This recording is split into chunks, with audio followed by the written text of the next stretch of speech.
Hi everybody, how's it going? Welcome back to Chicken Police Into the Hive. I think we may be in the Hive, or at least on the outskirts. We're at Frank's place, we're going to have a look around, but there's certainly some insects, street bugs over here, and we're just looking for clues, I think.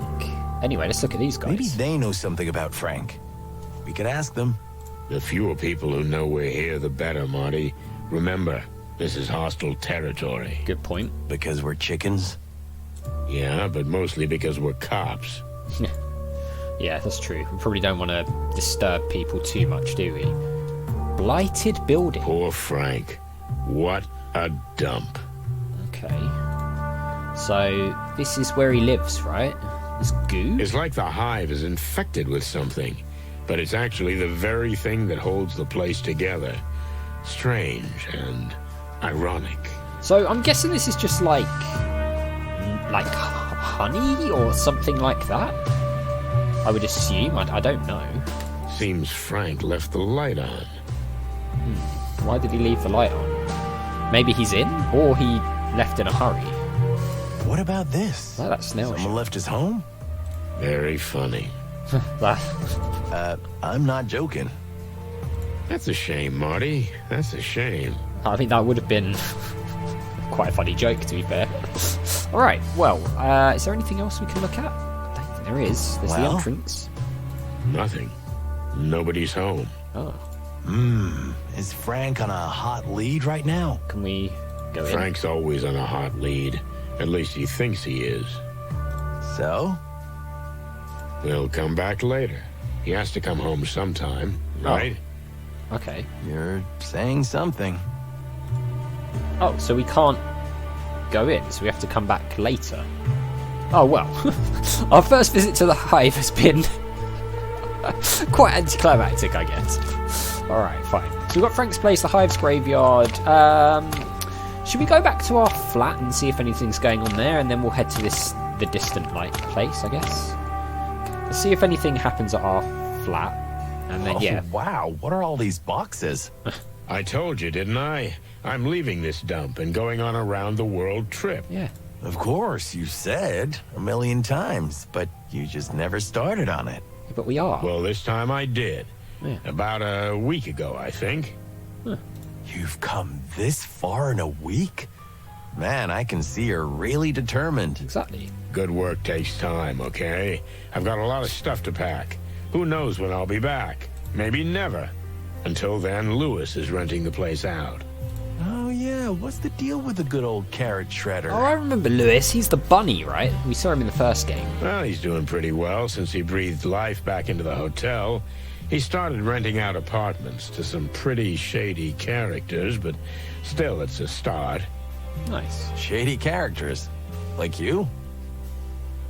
Maybe even worse. Oh my. Not worse than us. So it's not just him and me living here anymore. That's great. You can finally socialize a bit, which you love so much. Ha ha, very funny. I guess that's one of the reasons I had to leave. Can't stand change, huh? No wonder, at your age. Ha ha again. Anyway, now that Laura's kicked you out, I'm sure Lewis will be happy to give you a room. Or a closet. Just don't be too close to me. Old sour rusty cock.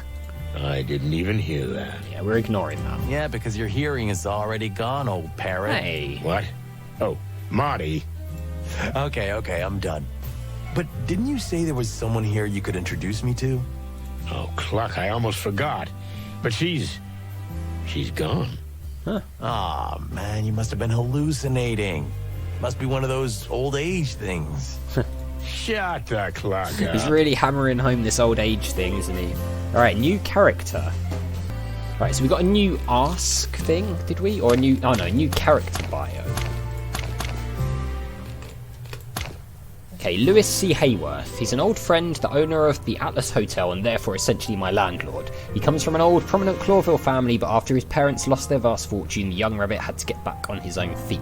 He's been up and down, somewhere in between now, but he'll do anything to get back into the top circles. Okay, so no new missions or anything, quests. Is there anything we can do here? We can talk to Marty. So, another doomed damsel in distress. Just the usual, huh? This is different, Marty. Because... When she came to see me, I was dreaming about an old case. Remember the fly named Novak? Yeah, it was a hell of a case. We almost ended up in the river. Twice. That's the one. So, I was dreaming about that particular case, and then this woman came along, straight out of the Hive. It felt like... it just couldn't be a coincidence. It is interesting timing. You mean... the Hive is calling us?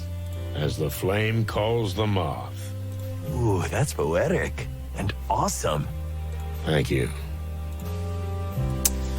Anything else, Marty? Yes. Listen, Marty. I've got something I've been trying to tell you all night.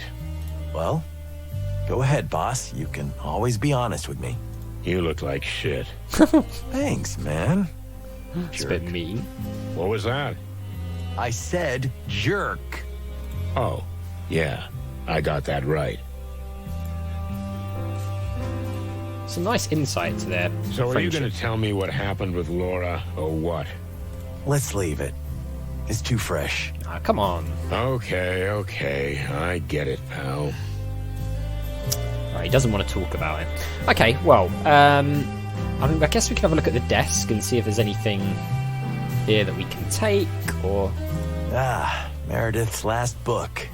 It's kind of a classic, but that title, Farewell from Fowls, is a bit sinister, isn't it? I don't even know why it's here.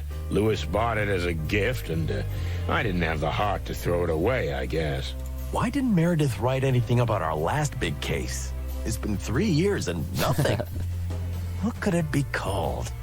I don't know, maybe Painted Red? Hey. Painted Red? Really? Oh, come on. Anyone could come up with a better title than that. That's good, I like Then that. you try. My title would be Shut Up, Marty. I vote for that title. Ha ha ha. Oh, we got a new character, so that must be Meredith then. Okay. Not anything else there as far as I can tell. Alright, well let's have a look at this new character. Yeah, Meredith H. Marble, famous author of the Chicken Police books. The series was largely based on real-life cases, but as we were not very willing to cooperate, Meredith presented the events in a rather loose interpretation and offered with a lot of colouring. She made us star cops in a sense, there's no denying that, but I've never trusted her. She's a real predator, being a tiger. She took our lives and fed on them throughout her career, but we didn't get any of the meat. Okay, well, I'll tell you what, let's go to the distant light. Oh, okay. Is this like the intro credits? I think it must be. This is very Sam and Max, this, isn't it? I like it.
That was cool.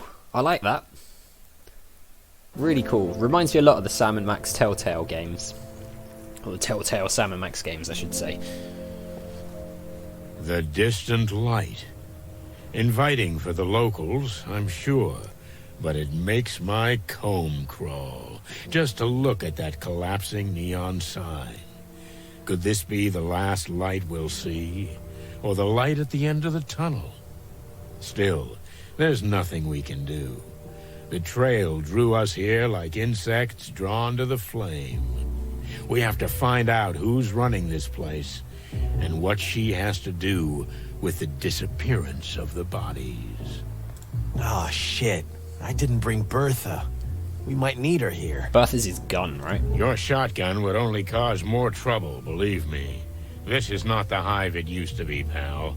Things have changed. Okay, we are in the Hive now. Excellent. Oh, cluck in hell. I feel like everyone's staring at us. So the graveyard is obviously in the Hive as well, isn't it? Well, they probably are. You remember the rules, right? Yeah, I remember. No looking up, no looking down, no looking anywhere. We should have come with paper bags on our heads. If we're lucky, we won't be here long. But we need to talk to whoever's pulling the strings. And hope we don't run into trouble along the way. The strings? I mean, the Spider Queen. Ah, we're so gonna die. Maybe. Hopefully not. Let's hope not. So what happens now? I guess we need to ask the locals where to find her. Ah, great plan. Go ahead, take the glory. You're not much help today, Big Bird. But I am amazing company. Sure. Alright, well, the Hive. Do you hear that? The collective buzzing of thousands of insects. What are you thinking, Boss Bird? I don't know. I feel like I smell something in the air. Smoke and flames. Are you seeing the future? Or smelling it? I hope not. Yeah, me too. Pretty cool. I like the look of this place. It looks really good. The goo. What is that stuff the insects use to hold their buildings together? I'm sure there's a scientific name for it, but on the street, it's just called the goo. It's flexible, yet almost unbreakable. It's used to hold buildings together when they're falling apart. Okay. And some buildings are built entirely of that stuff. Very rarely. It's an extremely difficult and valuable material to produce. Interesting. They say that under the jungles of Torogo, whole cities are made of it. It's just a legend, Marty. Don't believe everything you read in your magazines. New codex entry. And this is cool, isn't it? I mean, very different to the city, of course. Got a buzzing lady here. Anything up here? So this is the distant light. Sometimes I think it's the neon lights that hold this town together. What? Are you okay? I mean, if the last neon light goes out, it's all over. This whole mess just collapses. Listen to me, Marty. I'm the depressed cop, okay? And one is more than enough. So you better get your crazy optimistic self working again, because I think that's what's holding this town together, not neon lights. That was genuinely nice of you, Sonny. Thanks. You see? That's what I'm talking about. That is you. Let's keep it that way. Okay, Sonny. Is he crying? Hey, don't push it. Oh dear. Alright, so we've got a doorman here as well, and this buzzing lady, and then the entrance. Let's have a look at this new codex entry we got. So, we got two. The goo. Goo is a rather difficult to produce rare substance used by the insect population mainly as a building material. It's both extremely flexible and yet robust, and if the production process were not so slow and complicated, entire cities would be built from it. As they have done in the past, the last such city is now nothing but ancient ruins. Many people believe that such cities still exist underground, but this is probably a myth. We've got Torogo, one of the colonies of the Clawville colonial empire, an exotic remote country that, although under the jurisdiction of the empire, retains much of its autonomy.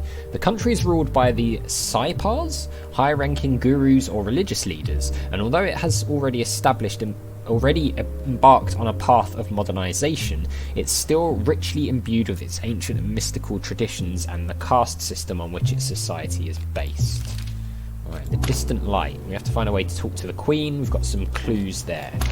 Okay, let's talk to this lady, and then we'll see about if we can head into the entrance and stuff. Maybe that fine young lady can help us. Maybe she can. No flirting, okay? We're busy right now. Yeah, Marty. How can you say that? After what happened with Laura. I just know you, Marty. That's all. We all know you, That was Marty. the old Marty.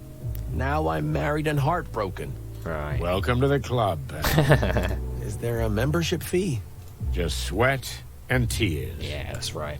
Alright, well, we'll talk to the buzzing lady in the next one because we are out of time. So as always, thank you very much for watching. A big thank you to my patrons, Arcades Games, Wayne Nate, Paul from the Phantom Fellows, Lyle, Hobo, Numinous, Kubadim, Paulio, Flossie the Sheep, JohnCom555, Chrissy, Paul James, and Zoltes, and I'll see you next time.